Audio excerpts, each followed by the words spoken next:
नाज़रीन आदाब, आप देख रहे हैं आईएनएन चैनल। मैं हूं शेख अहमद अली। आज की खास बात में हम देखेंगे कई अहम कौमी और बैनुल अक़वामी खबरें। किसानों की सभी मांगें पूरी होने तक किसान तहरीक खत्म नहीं होगी। हफ्ते के रोज सिंगू बॉर्डर पर हुई संयुक्त किसान मोर्चा की मीटिंग में ये फैसला लिया गया। इसके अलावा आगे की तहरीक या जद्दोजहद की हिकमत अमली और मरकजी हुकूमत से बातचीत करने के लिए 5 रुकनी कमेटी बना दी गई है, जिसमें बलबीर सिंह राजेवाल, गुरनाम चढ़ूनी, युद्धवीर सिंह, शिव कुमार कक्का और अशोक धावले शामिल हैं। संयुक्त किसान मोर्चा ने मरकजी हुकूमत को 2 दिन का वक्त दिया है, जिसमें वो एमएसपी कमेटी, किसानों पर दर्ज केसेस वापस लेने, मुआवजे और बाकी मांगों के बारे में वजाहत करे। इसके बाद 7 दिसंबर को फिर मोर्चा की मीटिंग होगी। इससे पहले किसान कायदीन ने तहरीक के दौरान जान गंवाने वाले 702 किसानों की लिस्ट मरकजी हुकूमत को भेजी, जिनके बदले मरकज से मुआवजा मांगा गया है। मरकजी वजीर इज़रात नरेंद्र सिंह तोमर ने पार्लियामेंट में कहा था कि उनके पास तहरीक में मरने वाले लोगों के बारे में जानकारी नहीं है। मीटिंग के बाद किसान कायद जोगिंदर उग्राहा ने कहा कि एनर्जी बिल 2020, पराली और एमएसपी को लेकर अभी कोई फैसला नहीं हुआ। इसके अलावा किसानों पर दर्ज केसेस के मामले में भी मरकज ने कोई बात नहीं की। लखीमपुर खीरी में किसानों को कुचलने का मामला अभी पेंडिंग है।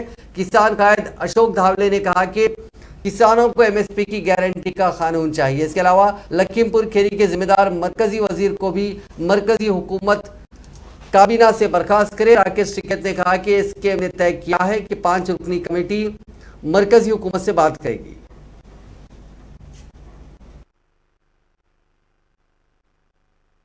आज तो फैसला होगा कि सरकार हमारे केस वापस लेती है।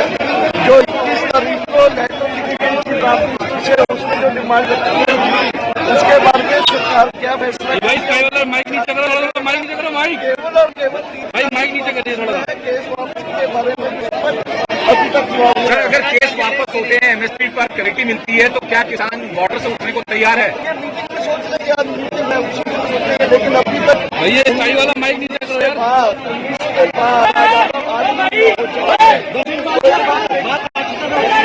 हरियाणा सरकार मान रही है कि मुकदमा वापस लेने का? हरियाणा सरकार से बात हुई है मुकदमे के बारे में, के बारे में भी, लेकिन अभी आगे थोड़ी बात है, पूरी बात नहीं हो सकती। पार्टी क्या केंद्र सरकार ने शहीद किसानों का आंकड़ा मंगिया नहीं, हमने उनको भेज दिया है। सर, उम्मीदें कितनी है आज इस एसपीआर की बैठक? 2 के करीब आंकड़ा हमने भेज दिया। वापसी की कितनी डिमांड है? नाम का भेजा आपने, जो कैसे बता सर, दें? नाम का नाम तय करने थे। नाम आपने 702 शहीदों का आंकड़ा कल भेज दिया है एग्रीकल्चर सेक्टर। सर, जो 5 नाम भी मांगे थे वो वो नाम अभी नहीं भेजे हमने। जब तक कमेटी किस चीज की बननी है, क्या टर्म्स है, क्या ड्यूटीज है, क्या राइट्स है, वो नहीं पता चलेगा। सर, डॉक्टर दर्शकों का अपना मत क्या है कि अगर कमेटी बनती है एमएसपी पर, तो किसानों को उठना चाहिए या नहीं, या कानून पर? का अपना कोई मत हो ही नहीं सकता। मैं मोर्चे का आदमी हूँ, जो मोर्चा करेगा वही है। वजीर आजम नरेंद्र मोदी ने हफ्ते के रोज कहा कि हिंदुस्तान जदीद इंफ्रास्ट्रक्चर पर 100 लाख करोड़ रुपए से ज्यादा की सरमाकारी के इरादे के साथ आगे बढ़ रहा है। उन्होंने कहा कि आज हिंदुस्तान की पॉलिसी रफ्तार ताकत काम से दुगना या 3 गुना तेज है। उन्होंने कहा कि सड़कों और रास्तों की तरक्की खित्ते में सयाहत, जियारत और दीगर इक़्तिसादी सरगर्मियों की तरक्की का बायस बनती है, मईशत मजबूत होती है। मोदी ने असेंबली इंतखाबात की सिमत बढ़ रहे उत्तराखंड में 18,000 करोड़ के प्रोजेक्टों का संग बुनियाद रखने और इफ्तिताह करने के बाद एक जलसे आम से खिताब किया था। उन्होंने कहा कि उनकी हुकूमत ने उत्तराखंड में 1 लाख करोड़ रुपए के प्रोजेक्टों को मंजूरी दी है। वहां की हुकूमत उन स्कीमों को जमीन पर ला रही है।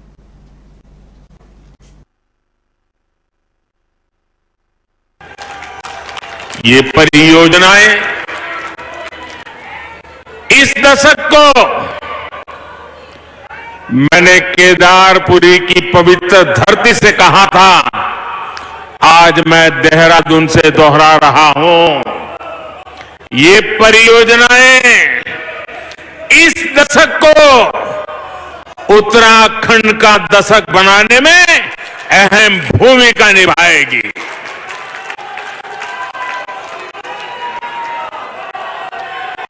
इन सभी प्रोजेक्ट्स के लिए उत्तराखंड के लोगों का बहुत बहुत अभिनंदन करता हूं, बहुत बहुत बधाई देता हूं। जो लोग पूछते हैं कि डबल इंजन की सरकार का फायदा क्या है, वो आज देख सकते हैं कि डबल इंजन की सरकार कैसे उत्तराखंड में विकास की गंगा बहा रही है। भाइयों और बहनों, इस शताब्दी की शुरुआत में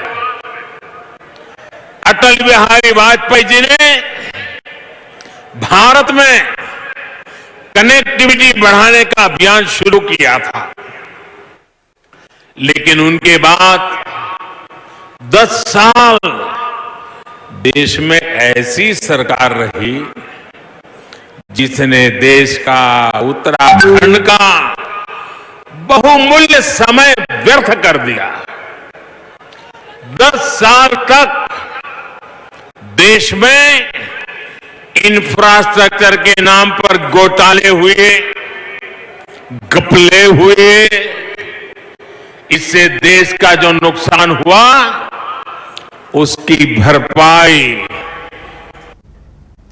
वजीर दिफा राजनाथ सिंह ने दिल्ली में society of Indian defence manufacturers यानी SIDM की जानिब से मुनक्किद MSME कॉन्क्लेव को मुखातिब किया। उन्होंने कहा कि हमारे मुल्क के नौजवानों को माशी तौर से एम्पावर करने और उनके ख्वाबों को पूरा करने में MSMEs बड़ा रोल निभा रहे हैं। राजनाथ सिंह ने कहा कि साबिक में हमारी MSMEs को वो अटेंशन नहीं मिल पाया था जिसके हकदार थी। मुल्क में इतनी बड़ी तादाद में MSMEs होने के बावजूद क्लियर गवर्नमेंट पॉलिसी और स्ट्रैटेजिक हैंड होल्डिंग के वजह से MSMEs अपनी पूरी कैपेसिटी के साथ फायदा नहीं उठा सके।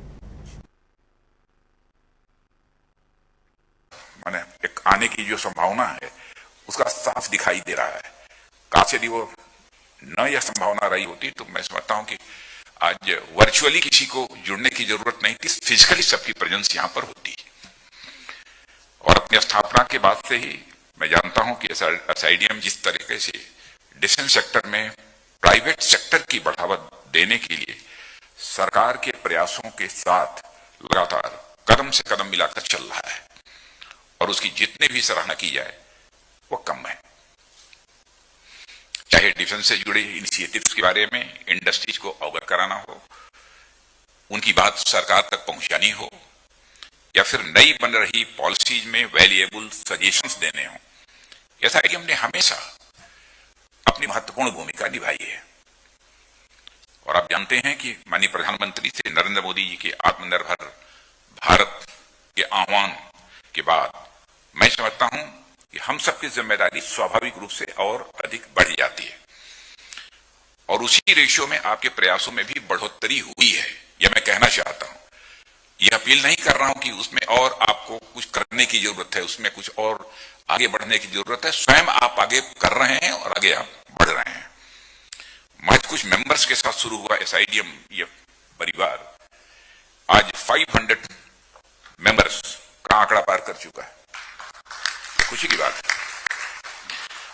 और साथ ही स्टेट्स में एक्सपेंशन की शुरुआत यूपीडा जैसे अथॉरिटीज के साथ इन्वेस्टमेंट प्रमोशन के लिए किए गए MOUs आपके विजन और आपके अप्रोच को पूरी तरह से स्पष्ट रूप से दिखाते हैं।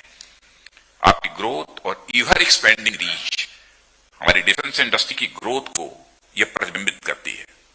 साथियों, सामान्य तौर पर जब हम इंडस्ट्री और खासकर माने एक आने की जो संभावना है उसका मरकजी वज़ीर दाखिला अमित शाह ने आज कहा कि आर्टिकल 370 के 7 दहाइयों से ज्यादा अरसे से मौजूद होने के बावजूद जम्मू कश्मीर में अमन नहीं है।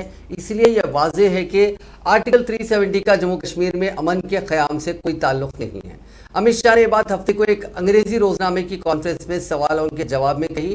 जम्मू कश्मीर में रियासती हैसियत की बहाली को सियासी मुतालबा करार देते हुए उन्होंने कहा कि पहले हदबंदी होगी, इसके बाद इंतखाबात होंगे और फिर कवायद के मुताबिक रियासत का दर्जा बहाल किया जाएगा। सियासी पार्टियां रियासत की हैसियत को इशू बना रही हैं। एक सवाल के जवाब में उन्होंने कहा कि जम्मू कश्मीर में जिस तरह से अमन और अमान बहाल हो रहा है, सयाह जा रहे हैं और अवामी फलाह बहबूद के कई मंसूबों पर काम हो रहा है जो पहले नहीं हुआ। उम्मीद है कि कश्मीरी अवाम इस तब्दीली का खैर मकदम करेंगे। उन्होंने तमाम पार्टियों से अपील की कि वो जमहूरी अमल का हिस्सा बने। आर्टिकल 370 का वहां के अमन से कोई ताल्लुक नहीं है।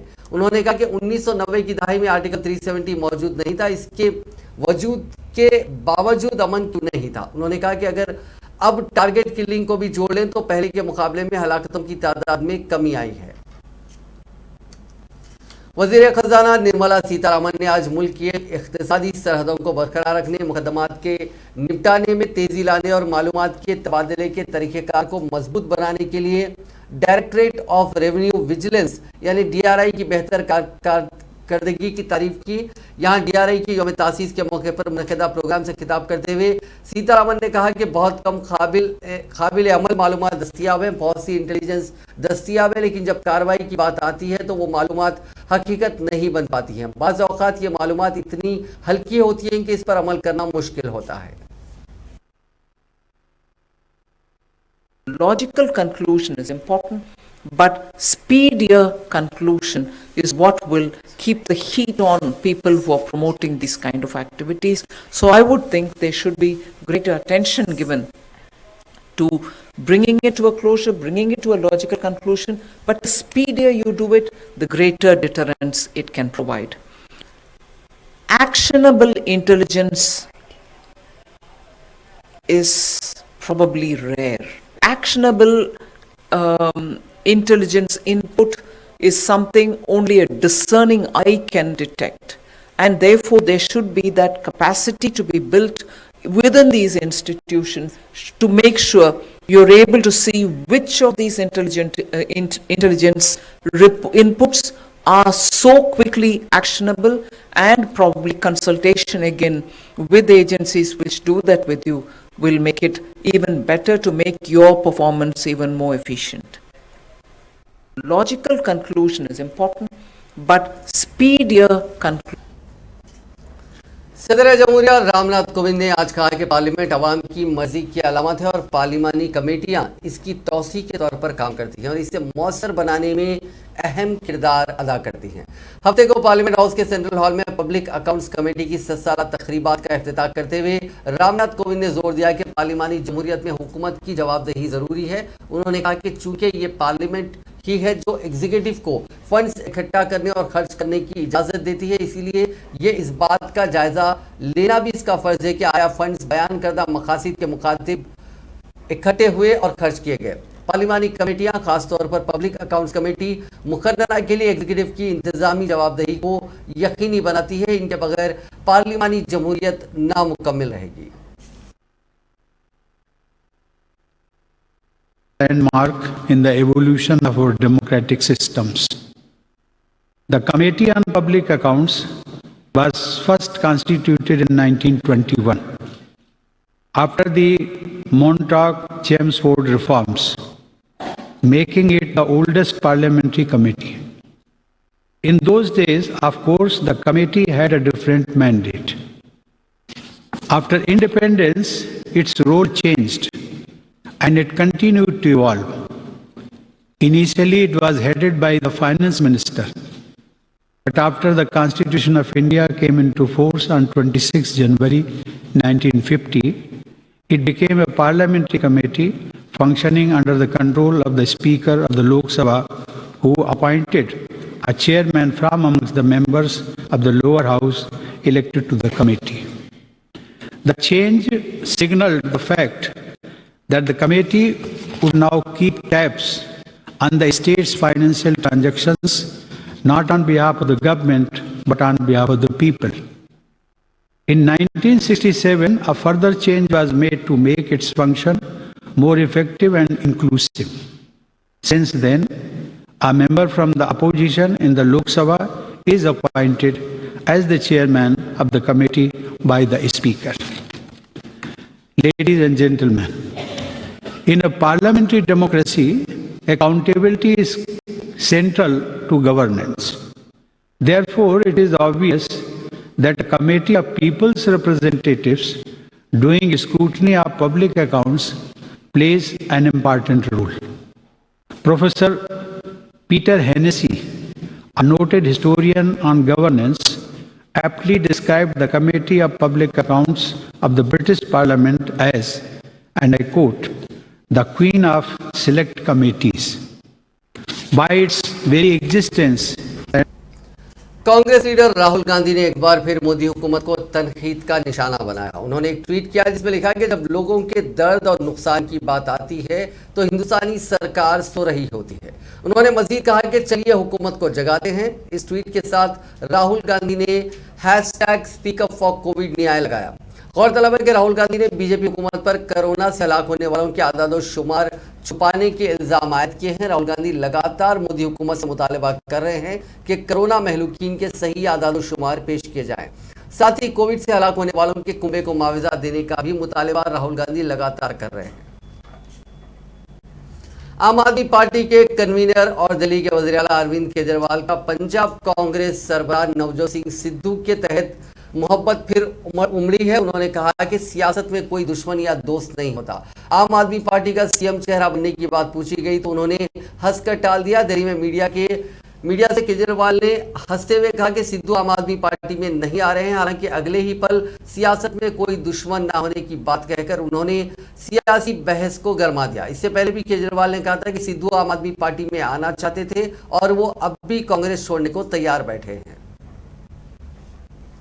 वेस्ट बंगाल की वज़ीर आला ममता बनर्जी के यूपीए से अलग होकर तीसरे मोर्चे बनाने के मंसूबे पर शिवसेना पानी फेरती नजर आ रही है। शिवसेना ने सामना के एडिटोरियल में वाजे किया है कि कांग्रेस को अलग करके मोदी का मुकाबला नहीं किया जा सकता। शिवसेना ने कहा कि कांग्रेस को कौमी सियासत से दूर रखकर सियासत करना यानी मौजूदा फासिस्ट हुकूमत को और तक़वियत देने के बराबर है। शिवसेना ने यह भी लिखा कि कांग्रेस से जिनका डिफरेंसेस है, जिनके साथ उसका इत्तेफाक नहीं है, वो रखकर भी यूपीए की गाड़ी आगे बढ़ाई जा सकती है। सामना के एडिटोरियल में शिवसेना ने लिखा कि ममता बनर्जी के मुंबई दौरे की वजह अपोजिशन पार्टीज की हलचल में रफ्तार आई है। कम से कम अल्फाजों के हवा में तीर तो नहीं छूट रहे हैं। भारतीय जनता पार्टी के सामने मजबूत अपोजिशन खड़ा है। इस पर सबको सहमति बनाने की जरूरत है। पंजाब में मुखालिफत झेलने के बाद बॉलीवुड एक्ट्रेस कंगना रनावत ने फिर तेवर दिखाए। उन्होंने कहा कि मुझे न किसी ने माफी मांगने को कहा और ना ही मैंने किसी से माफी मांगी है। कंगना ने सोशल मीडिया पर यह लिखकर पोस्ट किया। कंगना रनावत को जुमे के रोज कीरतपुर में मुखालिफत का सामना करना पड़ा था। हिमाचल से पंजाब में दाखिल होते वक्त किसानों ने कंगना को घेर लिया था। उन्हें किसानों को खालिस्तानी कहने, खवातीन को 100 रुपए को लेकर मुजाहरा करने और किसान तहरीक के बारे में बयानबाजी पर माफी मांगने को कहा गया था। करीब 1 घंटे की मुखालिफत के बाद कंगना का काफिला गांव में घुसे हुए चंडीगढ़ पहुंचा था। कंगना रनावत ने सोशल मीडिया पर लिखा कि मुझे किसी ने माफी मांगने को नहीं कहा और ना ही मैंने माफी मांगी है। मैं माफी क्यों मांगूंगी? किस बात के लिए? क्या पंजाब के लोगों के तहत मोहब्बत और फिक्र दिखाने के लिए? मैं कभी ऐसा नहीं करूंगी। मारूफ सहाफ़ी विनोद दुआ का हफ्ते के रोज अपोलो हॉस्पिटल में इंतकाल हो गया। उनकी उम्र 66 बरस की थी। उनके खानदान में 2 बेटियां हैं। विनोद दुआ की बेटी मलिका दुआ ने बताया कि उनके वालिद की शाम तकरीबन 4:30 बजे मौत हो गई। उनकी तदफीन कल सपहर लोधी कब्रिस्तान में की जाएगी। विनोद दुआ जिन्हें जिगर के इन्फेक्शन की वजह से कुछ दिन पहले परमानंद हॉस्पिटल में दाखिल कराया गया था, गुज़िश्ता 5 दिनों से अपोलो हॉस्पिटल के आईसीयू में जेर इलाज थे। दुआ में कोरोना वायरस से मुतासिर हुए थे। इसके बाद से उनकी सेहत मुसलसल गिर रही थी। उनकी अहलिया चिन्ना दुआ का इंतकाल 11 जून को कोविड-19 के इन्फेक्शन की वजह से हुआ था। एक खुश मिजाज और जिंदा दिल सहाफ़ी विनोद दुआ मुल्क के टेलीविजन सहाफ़ियों की पहली नस्ल के मारूफ नामों में से एक थे। उन्होंने दूरदर्शन, एनडीटीवी और सहारा न्यूज़ चैनल में काम किया। उन्हें 1996 में रामनाथ गोयंका जर्नलिज्म अवार्ड से नवाजा गया और वो ये एजाज़ हासिल करने वाले पहले टीवी जर्नलिस्ट थे।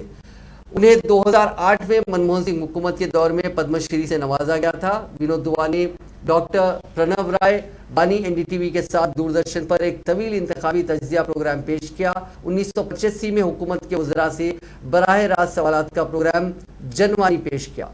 विनोद दुआ 11 मार्च 1954 को पैदा हुए थे। उनका खानदान तकसीम हिंद के वक्त पाकिस्तान के डेरा इस्माइल खान से दिल्ली आया था। उन्होंने दिल्ली के हंसराज कॉलेज से ग्रेजुएशन मुकम्मिल की और दिल्ली यूनिवर्सिटी से अंग्रेजी अदब में एमए की डिग्री हासिल की। वो नुक्कड़ नाटक ग्रुप के एक एक्टिव रुकन थे।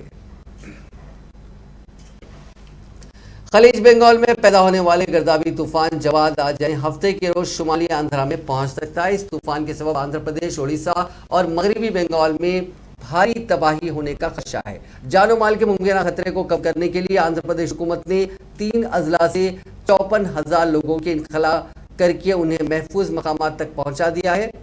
रिलीफ टीम्स ने श्रीकाकुलम जिले से 15,755, विजयनगरम से 1,700 और विशाखापट्टनम से 36,553 अफराद का इंखला किया है।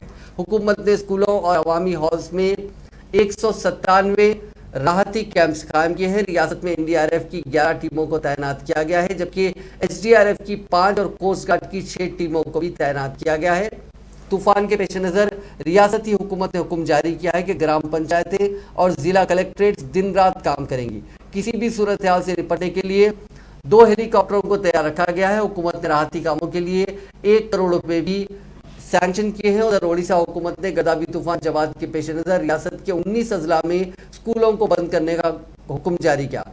स्कूल और महकमे अवामी तालीम के हुक्म के मुताबिक ओडिशा के 19 अजला में महकमे से मुंसलिक तमाम सरकारी इमदाद हासिल करने वाले और निजी स्कूल तूफान जवाद के पेश नज़र 4 दिसंबर के बाद बंद रहेंगे।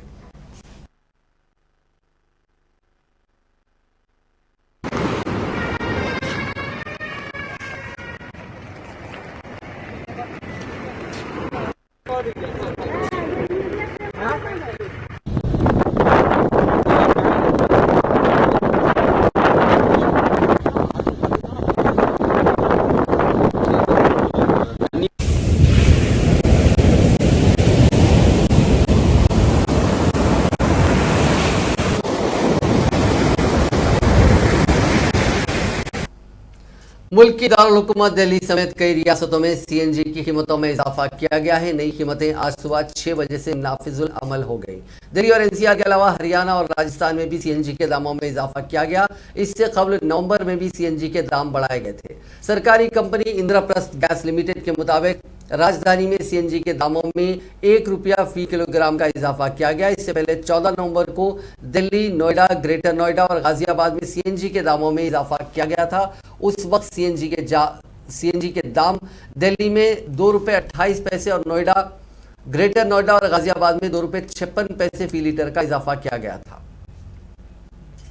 हिंदुस्तान में ओमिक्रॉन का चौथा केस महाराष्ट्र में मिला है। रियासत के वजारत सेहत के मुताबिक मुंबई के पास कल्याण डोंबिवली का रहने वाला एक शख्स साउथ अफ्रीका से लौटा था। उसकी उम्र 33 साल है। शख्स साउथ अफ्रीका से दुबई, फिर दिल्ली और वहां से मुंबई आया था। इससे पहले ओमिक्रॉन के 2 केसेस कर्नाटक और 1 गुजरात में मिल चुका है। हिंदुस्तान में कोरोना के ओमिक्रॉन वेरिएंट के मामलों में इजाफा हो सकता है, क्योंकि कई रियासतों में मशकूक मामलों में नमूने जीनोम सीक्वेंसिंग के लिए भेजे गए हैं। महाराष्ट्र में 2821 मुसाफिर खतरे वाले ममालिक से मुंबई पहुंचे। उनमें 2 लोग कोरोना से मुतासिर पाए गए, जबकि 30 अफराद के नमूने जीनोम सीक्वेंसिंग के लिए भेजे गए हैं। ताहम किसी भी शख्स में ताहाल ओमिक्रॉन की तस्दीक नहीं की गई है। वहीं राजस्थान में जनूबी अफ्रीका से लौटने वाले एक कुंबे के 9 अफराद कोरोना से मुतासिर पाए गए। उन सभी के नमूने जीनोम सीक्वेंसिंग के लिए भेजे गए। उधर कर्नाटक के बेंगलुरु शहर में 2 लोगों में ओमिक्रॉन की तस्दीक हो चुकी है। दरअसल असनाक कर्नाटक के वजीर सेहत डॉक्टर के सुधाकर ने बताया कि जनूबी अफ्रीका में ओमिक्रॉन मिलने के बाद 57 मुसाफिर बेंगलुरु लौटे हैं, जिनमें से 10 मुसाफिर लापता हैं। उन्हें ताहाल तलाश नहीं किया जा सका और उनके फोन भी बंद है। वहीं तेलंगाना में 13 मुसाफिर पॉजिटिव पाए गए, जिनकी जीनोम सीक्वेंसिंग, ये कोविड पॉजिटिव पाए गए, इनकी जीनोम सीक्वेंसिंग के लिए रिपोर्ट भेजी गई है। कोरोना के केसेस में पिछले 24 घंटों में इजाफा दर्ज किया गया है। पिछले 24 घंटों में दुनिया भर में 7,97,037 अफराद कोरोना मुज़ीद पाए गए। इसी दौरान मजीद 8,554 अफराद की मौत हुई। इस इजाफे के बाद कोरोना से मुतासर होने वालों का मजमूई आंकड़ा 26,54,19,382 हो गया, जबकि अमवात की तादाद बढ़कर 52,62,000 हो गई। दुनिया भर में अब भी 2,09,80,873 अफराद का इलाज जारी है। कोरोना का नया वेरिएंट ओमिक्रॉन को आए सिर्फ 7 दिन हुए और ये 33 मुल्कों में पहुंच चुका है। साउथ अफ्रीका में जहां पहला केस मिला था, वहां इसके फैलने की रफ्तार पुराने वाले कोरोना से 200% ज्यादा है। ये कितना खतरनाक है, इसका अंदाजा आप इस बात से लगाइए कि दूसरी लहर में जो तबाही मची थी वो डेल्टा वेरिएंट ने मचाई थी और ओमिक्रॉन उससे भी 5 गुना ज्यादा खतरनाक है। अलग अलग एक्सपर्ट्स का मानना यह है कि लोगों को मजीद एहतियात बरतनी चाहिए ताकि इसके फैलाव को रोका जा सके।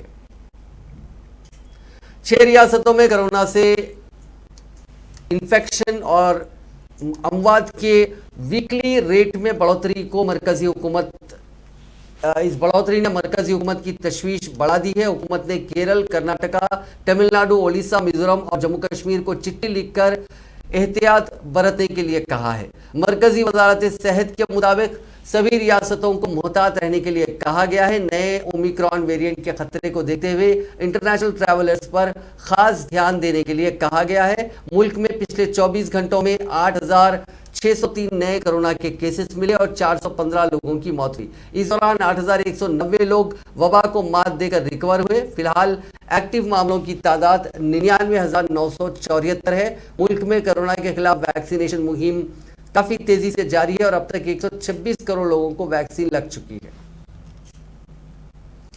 मंगोलिया से बोध गया आए 23 रुकनी डेलीगेशन में से एक शख्स की रिपोर्ट कोरोना पॉजिटिव आई है। इसकी आरटी-पीसीआर रिपोर्ट पॉजिटिव आते ही दिल्ली से लेकर गया तक हड़कंप मच गया है। मंगोलिया के पार्लियामेंट के सदरनशीन बोम्बेज के क़यादत में ये डेलीगेशन चारशंबे के रोज नायब सदर जमहूरिया वेंकैया नायडू से भी मिला था। गया के डीएम अभिषेक सिंह ने बताया कि पॉजिटिव रुकन को मगध मेडिकल कॉलेज के आइसोलेशन वार्ड में भर्ती कर दिया गया है। डॉक्टरों का कहना है कि सैंपल को जांच के लिए बाहर भी भेजा गया ताकि ओमिक्रॉन को लेकर पुख्ता जानकारी मिल पाए। सऊदी मीडिया के मुताबिक वजारत दाखिला के जराये ने बताया कि 1 फरवरी से सऊदी अरब के तमाम शहरियों और रिहायशियों को अपने मुदाफ़ाती निज़ाम को महफूज बनाने के लिए कोरोना वैक्सीन की बूस्टर खुराक लगवाना जरूरी होगा। जराये ने वजाहत की कि वैक्सीन की दूसरी खुराक लगवाने के 8 माह बाद बूस्टर शॉट लाजमी हो जाएगा। सऊदी मीडिया के मुताबिक हर शहरी को एक मकामी एप्लीकेशन के जरिए अपने वैक्सीनेटेड यानी इम्यून स्टेटस होने की तस्दीक करनी होगी, जिसके बाद वो किसी भी समाजी, इख्तिसादी, तिजारती, सकाफती, साइंसी, तफरीही या खेलों की तकरीब में शिरकत कर सकता है। दूसरी जानिब आलमी सतह पर ओमिक्रॉन वायरस के फैलाव का सिलसिला तेजी से जारी है। जनूबी अफ्रीका में पाए जाने वाले कोरोना के नए वेरिएंट ओमिक्रॉन दुनिया के दूसरे ममालिक में भी तेजी से फैल रहा है। आलमी इदारा सेहत यानी WHO ने ओमिक्रॉन के 38 ममालिक में फैलने की तस्दीक की है। ताहम कोरोना की इस नई किस्म से अब तक किसी की मौत की इतला नहीं है। गौरतलब है कि इस वेरिएंट का सबसे पहला मामला जनूबी अफ्रीका में 2 हफ्ते कबल रिपोर्ट किया गया था। WHO का कहना है कि इस बात का पता लगाने में कई हफ्ते लगेंगे कि ओमिक्रॉन कितना खतरनाक है, क्या यह संगीन बीमारी का सबब बनता है और इलाज और टीके इसके खिलाफ कितने कारगर हैं। WHO ने इंतबाह दिया है कि अगले कुछ हफ्तों में यूरोप के आधे से ज्यादा कोरोना के मामलों का सबब बन सकता है।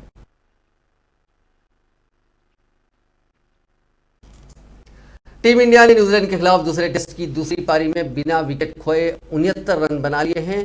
हिंदुस्तानी टीम फिलहाल 332 रनों से आगे है। मयंक अग्रवाल 38 और चेतेश्वर पुजारा 29 रन बनाकर नॉट आउट है। इससे पहले टीम इंडिया को पहली पारी में 325 रन पर ढेर करने के बाद न्यूजीलैंड भी सिर्फ 62 के स्कोर पर सिमट गई थी।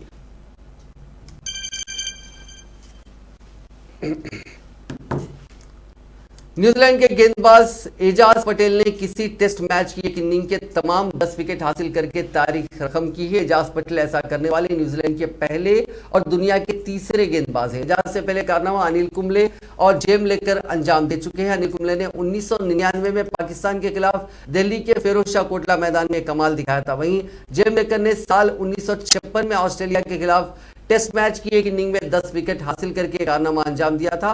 गौरतलब है कि एजाज पटेल मुंबई में ही पैदा हुए हैं। उन्होंने हिंदुस्तान के खिलाफ मुंबई के वानखेड़े स्टेडियम में चल रहे टेस्ट मैच में 47.5 ओवर्स की गेंदबाजी की और 12 ओवर मेडन डालते हुए 119 रन देकर 10 विकेट हासिल करने का कमाल कर दिखाया। नाजरीन, आज की खास बात में बस इतना ही। आपसे कल मुलाकात होगी नई खबरों के साथ, नए एनालिसिस के साथ। फिलहाल दीजिए इजाजत। खुदा हाफिज।